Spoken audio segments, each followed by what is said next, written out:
மூன்றாம் உலகப் போர் நீருக்கானது என்கின்றனர் ஆய்வாளர்கள். யாழ்குடா நாட்டின் ஒரு தொகுதி மக்களும் நீருக்காக போராடத் தொடங்கிவிட்டனர்.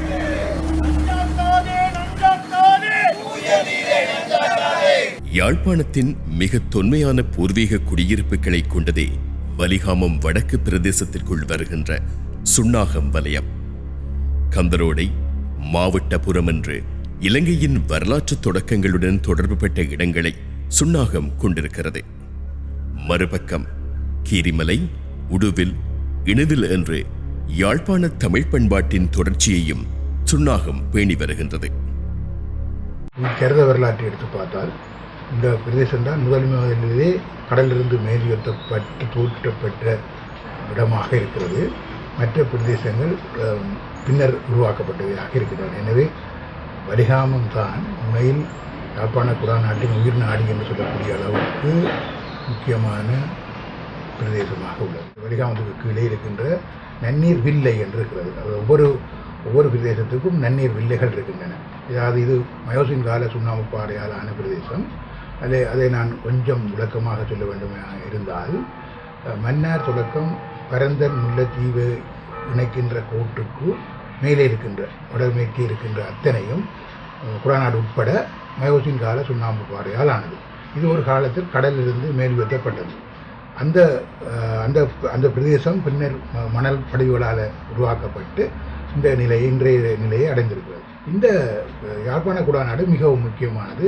2000 வருஷமாக மக்கள் வாழ்வதற்கு வறண்ட பிரதேசமாக இருந்தாலும் மக்கள் வாழ்வதற்கு ஏற்ற பிரதேசமாக இருந்ததுக்கு காரணம் தரைக்கீழ் நீர் வளம் உள்ள பிரதேசமாக இது விளங்கியதுதான் யாழ்ப்பாண குடாநாடு முழுவதும்.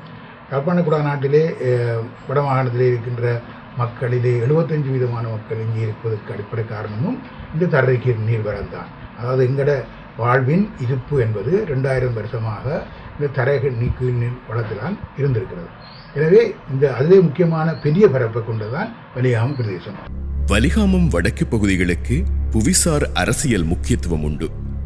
பாக்கு நீரிணையின் பெரும்பாக கரைகளை இந்த வலயம் கொண்டிருப்பதனால் கடல்சார் பாதுகாப்புக்கும் அவதானிப்புக்குமான கேந்திர ஸ்தானத்தினை வலிகாமம் வடக்கு பெற்றுவிட்டது.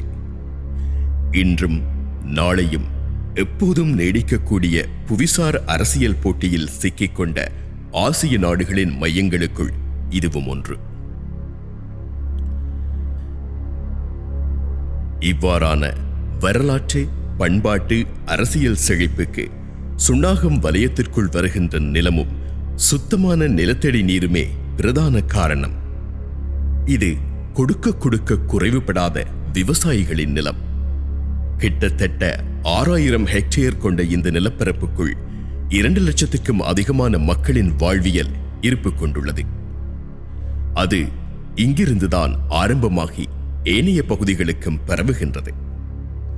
யாழ்ப்பாணத்திற்கும் ஏனைய பகுதிகளுக்குமான உணவு உற்பத்தி இதில் முதல் இடம் பிடிக்கிறது.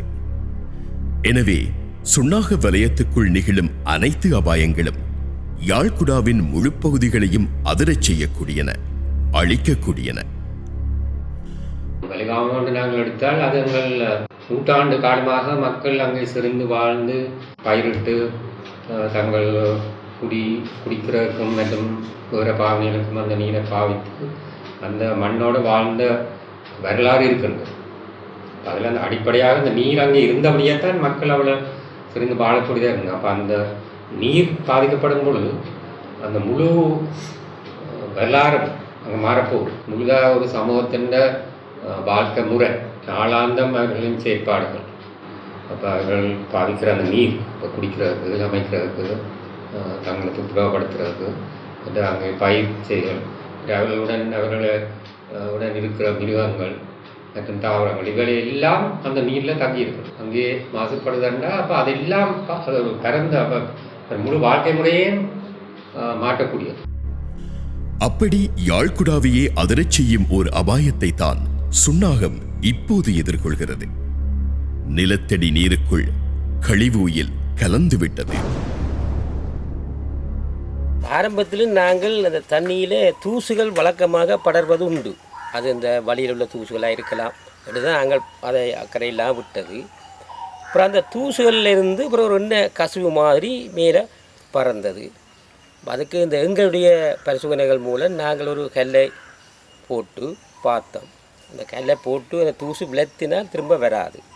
இந்த வழியில் உள்ள தூசுகளாக இருந்தால் ஓயில் தன்மை இருக்குமா இருந்தால் திரும்ப உடனே இந்த கல்லை நோக்கி வந்துடும். அந்த பரிசோதனையை நாங்கள் எங்களுடைய முறையில் செய்து பார்த்தோம். பார்க்கும்போது அது கல் போட்ட உடனே அந்த ஓயில் திரும்ப கல்லை சூழ்ந்து பிடிக்க துவங்கிட்டது. அதன் பின்பு தான் நாங்கள் இந்த ஒரு குறிக்கப்பட்ட ஏரியாவில் உள்ள ஒரு 15 கிணறுகளை இந்த சரசமூக நிலையம் ஸ்தாபனம் முன்னெடுத்து பரிசோதனைக்கு உட்படுத்தினோம். எங்கள் கிணத்தை நாங்கள் பார்த்து கொண்டால் 3.2 மில்லிலிட்டரில் இருந்தது. சில கிணறுல 8 இருந்திருக்குது, சிலதில் 2.5 இருக்குது. இப்படி 15 கிணறுல 1-2 தவிர ஏனைய 13 கிணறுகளில் இந்த ஓயில் தன்மை காணப்பட்டது. இவர் இங்கு குறிப்பிடும் கழிவு ஓயில் அபாயம் இப்போதுதான் பேசுபொருளாகி இருப்பினும் 2008ஆம் ஆண்டே உணரப்பட்டு உரிய அரசு அதிகாரிகளுக்கு விவசாயிகளால் அறிவிக்கப்பட்டுள்ளது. ஆனால் அரசு அதிகாரிகள் கவனமெடுக்கவில்லை.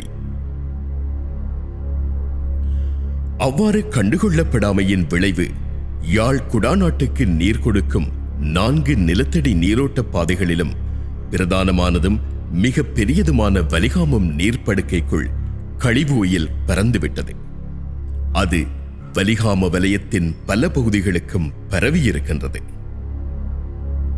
ஒவ்வொரு இந்த வலயங்களுக்குள்ளேயும் நாங்கள் இந்த நீர்ப்பீடங்களை கீழே தரைக்கீழ் நீரை அடையாளம் காணலாம். வலிகாம பிரதேசத்தின் கீழ்ப்பகுதியிலே ஒரு நீர்ப்பீடம் இருக்கிறது, அது நன்னீர்ப்பீடம் இருக்கிறது. அதுபோல தென்மராட்சி பகுதியிலே நன்னீர்ப்பீடம் இருக்கிறது. வடமராட்சி பகுதியிலே நன்னீர்ப்பீடம் இருக்கிறது. பகுதியிலே சாட்டி என்ற இடத்திலே நன்னீர்ப்பீடம் இருக்கிறது. இந்த இப்படியான 4 தண்ணீர்ப்பீடங்களைத்தான் நாங்கள் அடையாளம் காணுகிறோம்.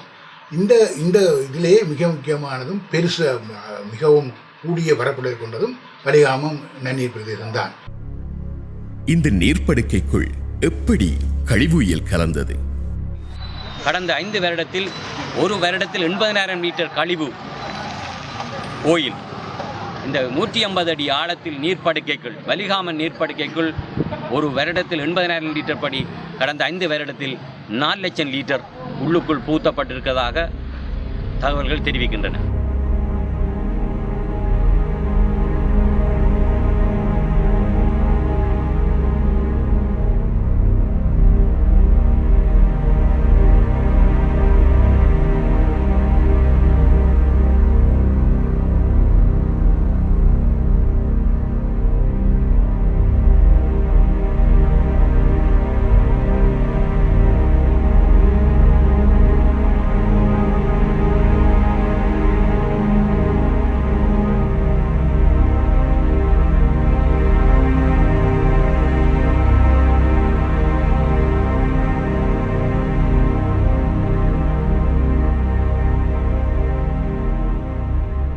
கிணற்று நீரில் ஒயில் கலந்து விட்டதை மக்கள் தெரிந்து கொண்டார்கள்.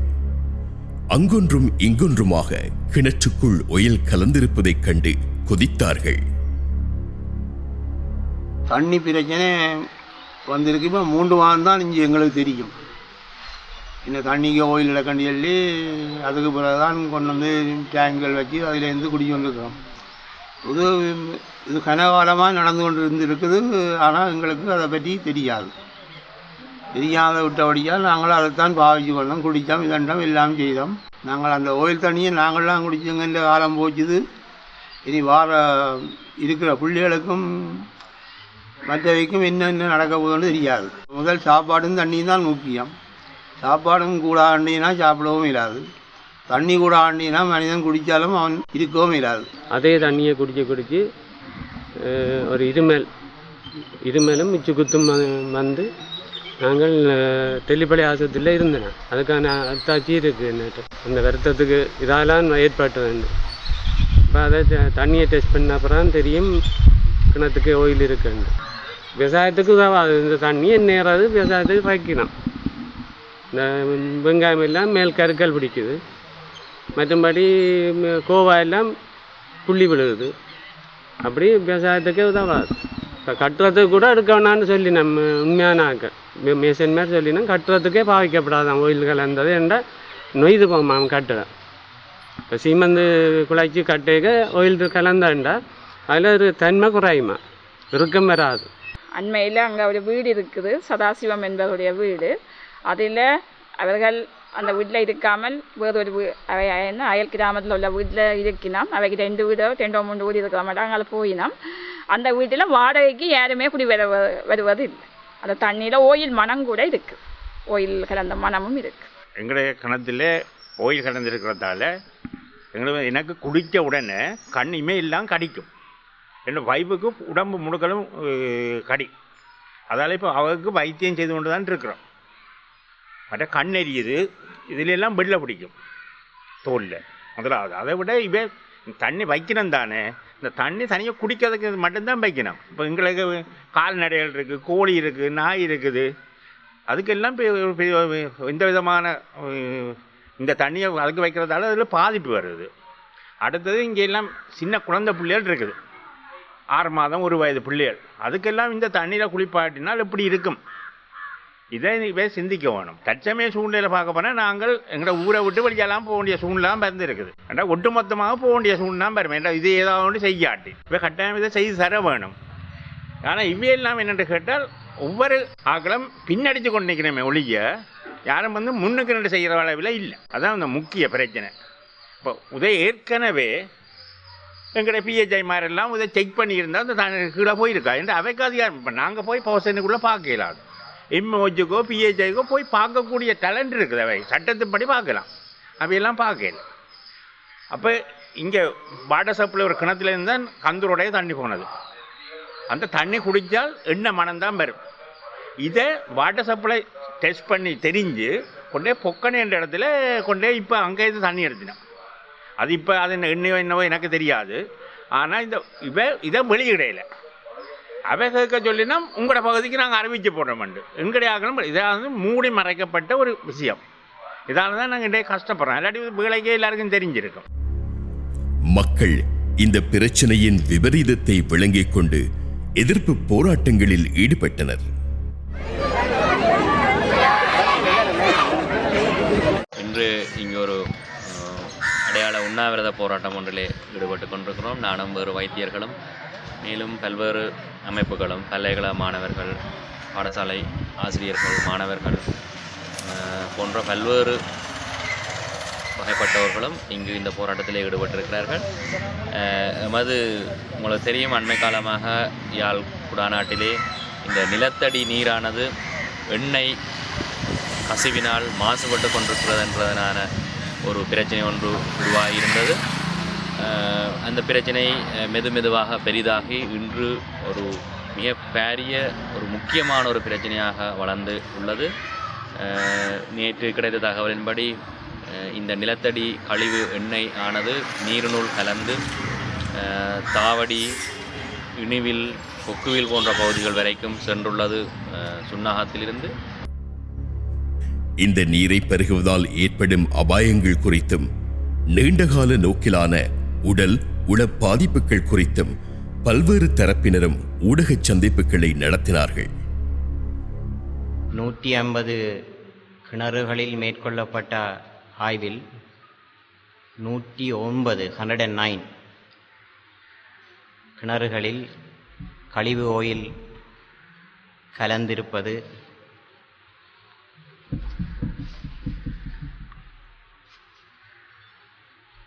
அறியப்பட்டுள்ளது.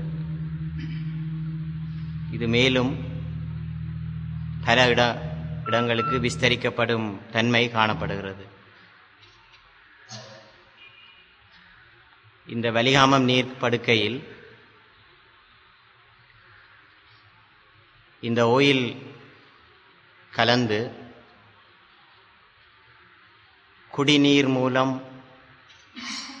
இப்பகுதி வாழ் மக்களை அடைய பெருமளவு வாய்ப்பு உள்ளது. அது மட்டுமல்ல, இந்த பிரதேசம் ஒரு விவசாயம் செய்யும் நல்ல நிலவளம் உள்ள பிரதேசம் என்பது எல்லோருக்கும் தெரியும். ஆகவே உணவுச் சங்கிலி மூலம், நீர் மூலம் மட்டுமல்ல, உணவுச் சங்கிலி மூலமும் இந்த கழிவு ஓயிலில் இருக்கக்கூடிய பார உலோகங்கள் மற்றும் ஹைட்ரோ கார்பன்கள் மக்களை அடைய வாய்ப்பு உண்டு. மிருகங்களை அடைய வாய்ப்பு உண்டு. போல்ட்ரி, அதன் மூலம் பால், நாம் அருந்தும் பால் மூலம் எங்களை உணவுச் சங்கிலி மூலம் எங்களை வந்து அடைய வாய்ப்பு இருக்கு. அது மட்டுமல்ல, இப்பிரதேசத்தில் விளைவிக்கப்படும் விவசாய உற்பத்தி பொருட்கள் இந்த பிரதேச மக்களுக்கு மட்டுமல்ல, யாழ்ப்பாண பிரதேச மக்களுக்கு மட்டுமல்ல, மற்ற இடத்து மக்களுக்கும் கொண்டு செல்லப்பட்டு விற்கப்படுகிறது. ஆகவே இது இந்த இடத்துக்குரிய பிரச்சனை மட்டுமாக கருதாமல் எதிர்காலத்தில் இந்த பிரதேசம் தாண்டி இருக்கக்கூடிய மக்களையும் பாதிக்கக்கூடிய வகையில் என்னால் ஊகித்து உணரக்கூடியதாக இருக்கிறது. முதலாவதாக இதில் காணப்படும் லெட், அது உடனடியாக தாக்கத்தை ஏற்படுத்தி இரத்தச்சோகையை ஏற்படுத்தும் வாய்ப்பு இருக்கிறது. புற்றுநோயை தோற்றுவிக்கக்கூடிய வாய்ப்பும் இருக்கிறது. எதிர்ப்பு போராட்டங்கள் ஒருபுறம் நடக்க, கழிவுயில் கலப்பதற்கு காரணமாக இருக்கின்றது என்று சந்தேகிக்கப்படும் நொதர்ன் பவர் நிறுவனத்தின் இயக்கத்தை நிறுத்துவதற்கான சட்ட நடவடிக்கைகளும் மேற்கொள்ளப்பட்டன. சுன்னாகத்தில் அமைந்திருக்கின்ற இலங்கை மின்சார சபையினுடைய மின் நிலையத்துக்கு அண்மித்த பகுதிகளில் தான் இந்த கழிவுயில் கலக்கின்ற செயற்பாடுகளும் இடம்பெற்றது. எங்களுடைய சந்தேகத்தை மிக வலுவாக அதிகரித்தது. இதேவேளை நாங்கள் இதை தொடர்ந்து ஆராய்ந்து கொண்டு போன பொழுது எங்களுக்கு சில ஆவணங்கள் கிடைக்கப்பட்டன. அந்த ஆவணங்களின்படி, அந்த ஆவணங்களோடு இலங்கை நீர்வளங்கள் வடிகாலம் சபையினுடைய போட்டுன்னு சொல்வார்கள் ஆங்கிலத்தில், அவர்களுடைய ஒரு அறிக்கை ஒன்று கிடைக்கப்பட்டது. அந்த நீர்வளங்கள் வடிகால் சபையினுடைய தேசிய நேஷனல் டைரக்டர், தேசிய இயக்குநரினால் மின்சார சபைக்கு அனுப்பப்பட்ட ஒரு கடிதம் எங்களுக்கு கிடைக்கப்பட்டது. அந்த கடிதத்திலேயே, அது 2012ஆம் ஆண்டு வரையப்பட்ட கடிதம். அந்த கடிதத்திலே அவர் இலங்கை மின்சார சபை குறிப்பிட்டிருந்த நொதர்ன் பவரின் செயற்பாடுகள் காரணமாக சுண்ணாகம் பகுதி கிணறுகளில் கழிவுகள் கலக்கின்றன. இது எங்களுடைய நீர்வளங்கள் செயற்பாட்டை தொடர்ந்து முன்னெடுக்க எங்களுக்கு தடையாக இருக்கிறது. அதை நாங்கள் நிறுத்திவிட்டோம். காரணம், நீர் மாசடைந்து விட்டது. உடனடியாக நொதர்ன் பவர் மீது நொதர்ன் பவர் நிறுத்தப்பட வேண்டும், அல்லது அங்கிருந்து கழிவுகள் அகற்றப்படுவது நிறுத்தப்பட வேண்டும் என்ற ரீதியில் ஒரு கடிதம் ஒன்றினை அனுப்பியிருந்தமை எங்களுக்கு கிடைத்தது. ஆகவே இந்த ஆதாரங்களை வைத்துக் கொண்டு இலங்கை மின்சார சபை தான் இதற்கு காரணம் என்ற ஒரு முடிவுக்கு நாங்கள் வந்து, இந்த சுன்னாகம் மின்சார சபையிலிருந்து வெளியேற்றப்படுகின்ற கழிவுகள் நிறுத்தப்பட வேண்டும் என்ற ரீதியில் நாங்கள் ஒரு பப்ளிக் நியூசன்ஸ், பொது தொல்லை என்று சொல்வார்கள், பொது தொல்லைக்கு எதிரான ஒரு வழக்கினை நாங்கள் அல்லாகம் நீதவான் நீதிமன்றத்தில் தாக்கல் செய்தோம். அந்த வழக்கு தற்போது தொடர்ந்து கொண்டிருக்கின்றது. இது ஒரு புறம் இருக்கிறது, சட்ட நடவடிக்கையாக இருக்கின்ற பொழுது, மேலும் பாதிக்கப்பட்ட மக்களுக்கு இழப்பீடு பெற்றுக்கொள்வது தொடர்பில் நாங்கள் வேறு ஒரு சிவில் வழக்கு ஒன்றினை நாங்கள் தாக்கல் செய்ய வேண்டியிருக்கும். அவ்வாறு சிவில் வழக்கு ஒன்றினை தாக்கல் செய்கின்ற பட்சத்தில் இலங்கை மின்சார சபைதான் காரணம் கழிவுகள் கலப்பதற்கு என்று கண்டறியப்படுகின்ற பட்சத்தில் இலங்கை மின்சார சபையிடமிருந்து வேறுகளுக்கு நாங்கள் நட்டகட்டை பெற்றுக்கொள்ள முடியும் என்று நாங்கள் கருதுகின்றோம்.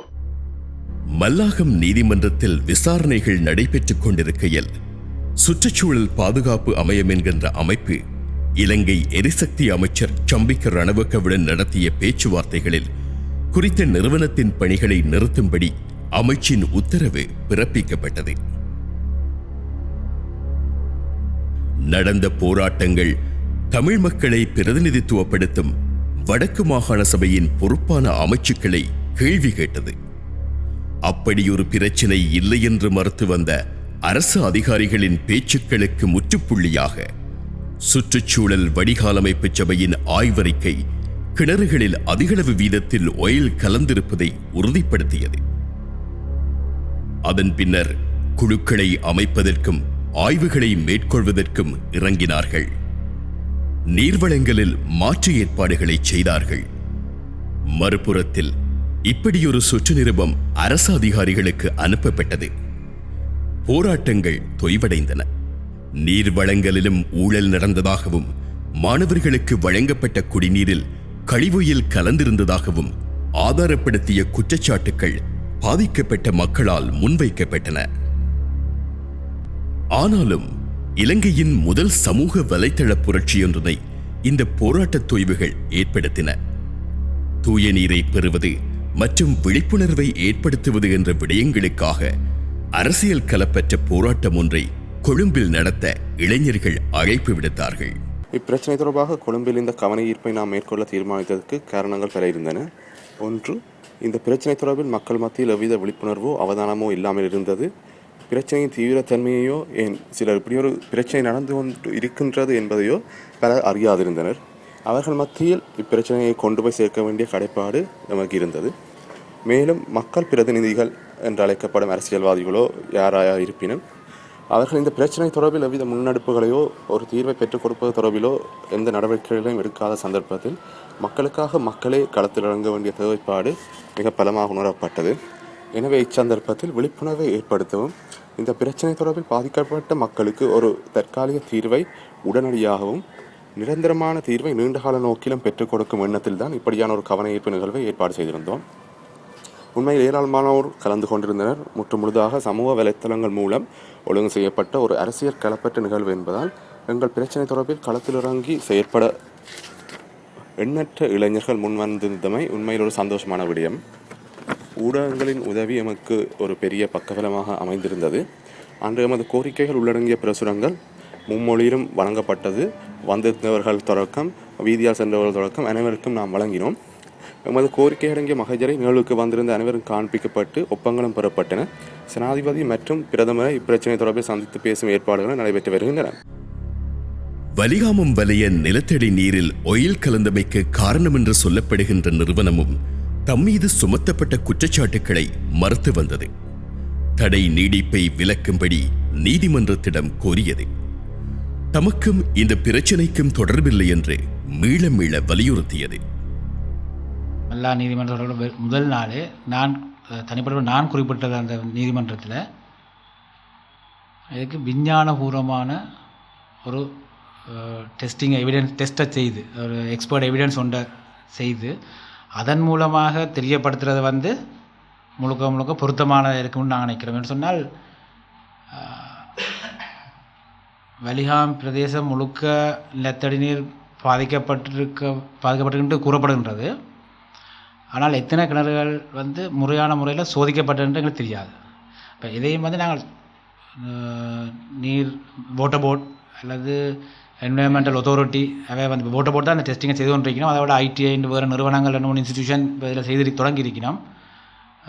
யாழ்ப்பாண பல்கலைக்கழகத்தால் அமைக்கப்பட்ட ஒரு குழு ஒன்றும் இதில் செய்யப்பட்டு கொண்டு இருக்குது.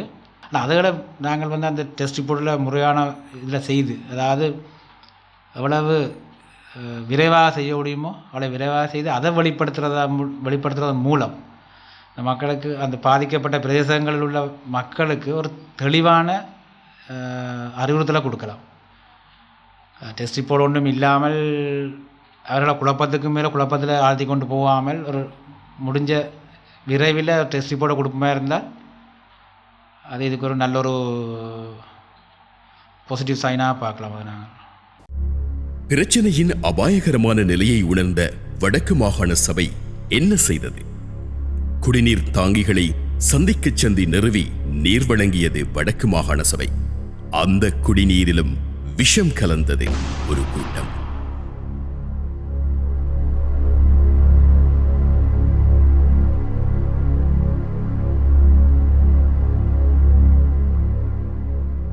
வலிகாம நீர்ப்படைகளில் கழிவுயில் கலந்தமையால் ஏற்படும் விளைவுகள் என்ன? ஆய்வுகள் மட்டும் போதுமா? நீரில் கலந்துவிட்ட கழிவுயிலை அகற்றுவதற்கான வழிமுறைகள் ஏதும் உண்டா என்கின்ற கேள்விகள் சாதாரணர்கள் மத்தியிலும் எழும். நீண்டகால அடிப்படையில் தான் இந்த நச்சுத்தன்மை உண்மையில் விளைவுகளை ஏற்படுச்சு. ஈய நஞ்சூட்டலை எடுத்துக்கொண்டால் அது சிறிது சிறிதாக அந்த உடம்பில் சேரும் பொழுது அதன் தாக்கம் அதிகரித்து கொண்டு வரும். குறிப்பாக நரம்பு மண்டலத்தை அது செறிவு அதிகரிக்கும் பொழுது தாக்கும்.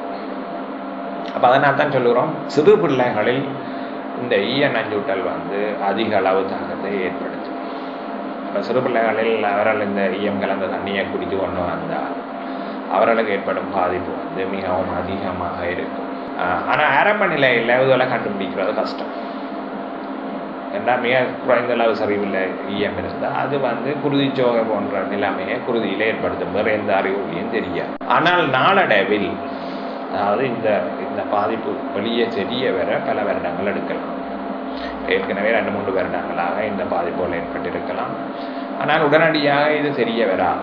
இந்த பாதிக்கப்பட்ட இடங்களில் நீர் வடிகட்டிகளை பயன்படுத்த வேண்டும். அப்போ அது பல வகையான சர்வதேச மட்டத்தில் உள்ள பல்வேறு நிபுணர்கள், வேறு துறைகளில் உள்ள நிபுணர்கள் அவர்களுடைய எல்லாம் கலந்துரையாடி இதை விட பலவிதமான ஆய்வுகளை மேற்கொண்டவர்களுடன் கதைத்து நாங்கள் அறிந்து கொண்டது என்னென்னு சொன்னால், இந்த carbon filters, activated carbon filters என்று சொல்லுவோம். அதாவது தூண்டப்பட்ட கார்பன் வடிகட்டிகள் நச்சு பதார்த்தத்தை உறிஞ்சும் தன்மை கொண்டது.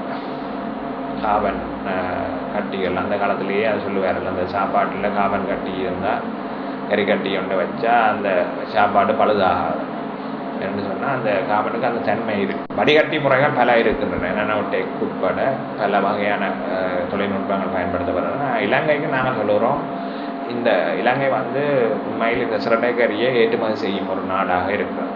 இலங்கையில் நிறைய தென்னை மரங்களும் தேங்காய் சிரட்டையும் எடுக்கக்கூடியதாக இருக்கிறது, தென்னை சிரட்டையும் எடுக்கக்கூடியதாக இருக்கிறது.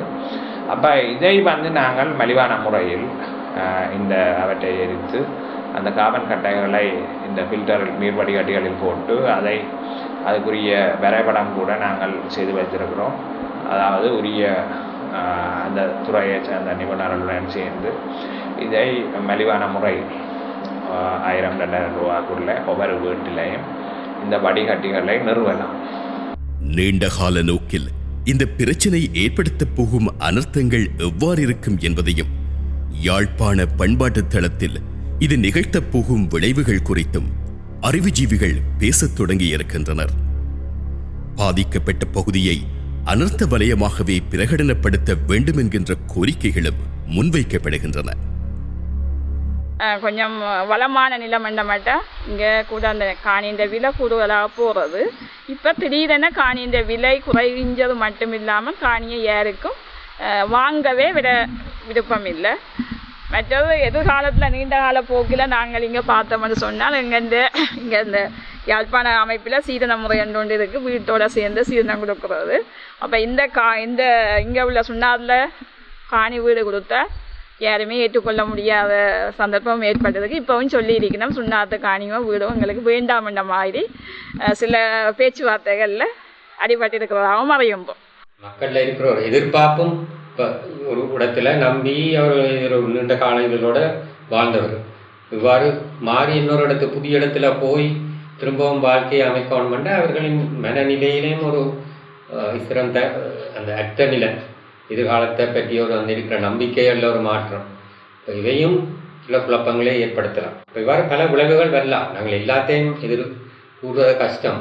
ஓரளவுக்கு எங்களுக்கு இப்போ நடந்த போர், சுனாமிக்கு பிறகு நடந்த சில இவற்றை பார்த்தும் சொல்லக்கூடியதாக இருக்குது. மக்கள் பெரிய இந்த பிரச்சனையை எழுப்புவதால் இப்போ தான் ஓரளவுக்கு அதிகாரிகள் அதை பற்றி கதைக்க தொடங்கியிருக்கிறார்கள். இப்போ இதை ஒரு முக்கிய ஒரு பிரச்சனையாக எடுத்து உதாரணமாக இதை ஒரு டிசாஸ்டர் வந்து அவர்கள் அதை அவ்வாறான ஒரு நிலைமைக்கு வந்தால் நினைக்கிறேன் இவ்வாறான வளங்களை பெற்றுக்கொள்வது மிக லேசாக இருக்கும். அதுக்கான மாட்டுப்பாடியில் கண்டுபிடிப்பதற்கான செயற்பாட்டில் இறங்குவதற்கு நினைக்கிறேன் அவ்வாறான ஒரு நிலைமை தேவைப்படுது.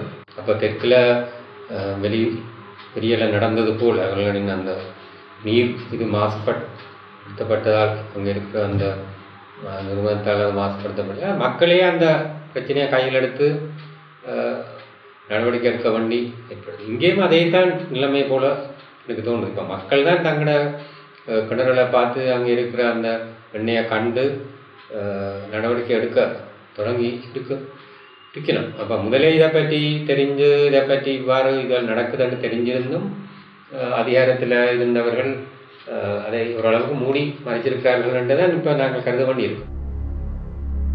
பிராந்தியத்தில் மக்கள் நலன் சார்ந்து செயற்பட வேண்டிய பெரும் பொறுப்பு ஊடகங்களுக்கு உண்டு.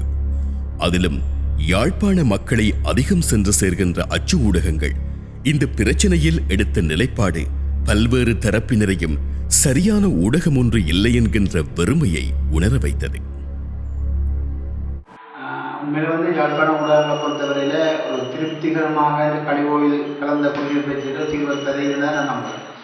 குறிப்பாக ஊடகங்களுக்குரிய முக்கியமான பங்கு மக்களுக்கான விழிப்புணர்வு, தான் சார்ந்த சமூகம் சார்ந்த விழிப்புணர்வு ஏற்படுத்த வேண்டிய கடமை ஊடகங்களுக்கு. அந்த வகையில் திருப்திகரமாக ஊடகங்கள் செய்யவில்லை என்றுதான் நான் முடிஞ்சார்கள்.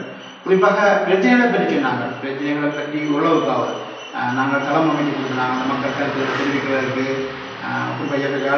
ப்ரெஸ் கிளப் முதலாக தளம் அமைத்து கொடுத்தது ப்ரெஸ் கிளப் தான். கருத்துக்களை அவங்க முன்வைக்கிறாங்க. ஆனால் அந்த கருத்துக்கள் அவர்களுடைய முன்வைத்த கருத்துக்கள் பிரச்சனைகளை வெளிக்கொண்டாலும் அதே விட அவர்களுக்கு இடைக்கால தீர்வு, நிரந்தர தீர்வு, 2 கட்ட தீர்வுகளை பெற்றுத்தருவதற்கு ஊடகங்கள் தவறுகிறது. குறிப்பாக வலிகாமம் யாழ்ப்பாணத்தில் கூடிய அளவுக்கு சின்னத்தொகை உள்ள இடம் வலிகாமம். வலிகாமத்தில் தான் பெரும்பாலும் பாடசாலைகளும் இருக்குது. இதை முதலாவது கடுமையாக பாதிக்கப்படக்கூடிய பக்குவம் உள்ளது சிறுவர்கள், பாடசாலை சிறார்கள். அந்த பாடசாலை சிறார்களில் அடையாளப்படுத்தி அவர்களுக்கு விழிப்புணர்வு ஏற்படுத்துவதற்கு ஊடகங்கள் பெரிய தாக்கத்தை செலுத்தக்கூடியன. கடந்த காலங்களில் அரசியல் நடவடிக்கைகளிலும் சரி, பல்வேறு பரிமாணங்களில் ஊடகங்களோட பங்கு முக்கிய பங்காக இருந்தது. ஆனால் அந்த பங்குகளை ஆற்றின ஊடகங்களால் இந்த பிரச்சனை, அதாவது மக்கள்கிட்ட குறிப்பாக பாடசாலைக்கு செல்கிற சிறார்கள் போன்றவர்களுக்கு இந்த கழிவோயில் சிறந்த நீரால் ஏற்படக்கூடிய விபரீதங்கள், அதில் ஏற்படக்கூடிய பின்விளைவுகள், நீண்ட கால அடிப்படையில் ஏற்படக்கூடிய விளைவுகள், இதனை விழிப்புணர்வு ஏற்படுத்துவதற்கு தவறியிருக்கிறது. தற்போது வரைக்கும் பல்வேறு தரப்பினரும் ஆய்வுகள் பற்றியும் நீர் வழங்கல் பற்றியும் பேசி வருகின்றனர். ஆனால் மாற்று வழிமுறைகள் குறித்தும் கழிவுயில் கலந்த நீரை வடிகட்டுவது குறித்தும் தீவிரமான வாத பிரதிவாதங்கள் இடம்பெறவில்லை. சமூக வலைத்தளங்களில் முன்வைக்கப்பட்ட சில மாற்று வழிகள் பின்பற்றக்கூடிய சாத்தியங்களை கொண்டிருக்கின்றன.